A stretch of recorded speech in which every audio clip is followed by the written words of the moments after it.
So today guys, mag-unbox tayo ng iPhone 15 Pro Max. So unbox na pala siya. So proceed na tayo guys kung anong mga meron sa kanya. Of course, meron tayong Type-C to Type-C na charger or ito yung cable natin. So maganda na yung pagka-cable nito.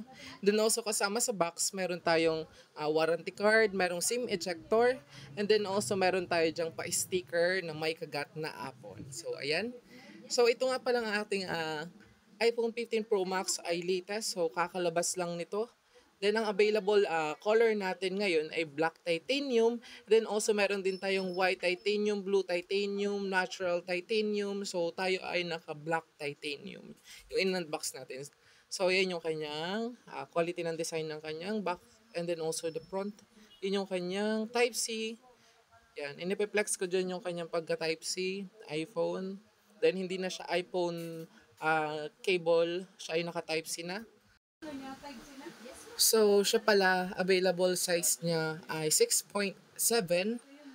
So, yan yung ating size ng ating screen.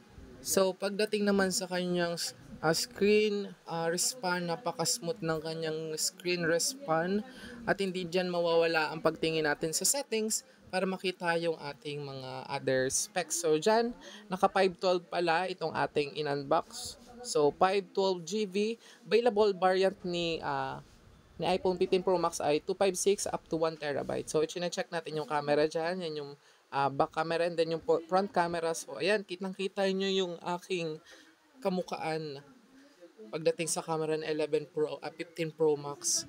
Wala tayong masasabi. Sobrang ganda ng quality. Kung iPhone 14, medyo hindi ako fan masyado ng iPhone 14 pero pwede na. Pero itong 15 Pro Max, napakaganda ng quality ng kanyang camera. So, i-check natin dyan kung ano yung mga pwede nating scroll o ay i-explore. So, dyan, medyo bano pa tayo dahil hindi first time natin makapag-unbox ng iPhone 15 Pro Max. So, since nakakapag-unbox naman ako ng dati ng mga iPhone 11, iPhone 14. So, ngayon na lang, syempre kakalabas ng iPhone 15 Pro Max. So, medyo nangangapa pa tayo.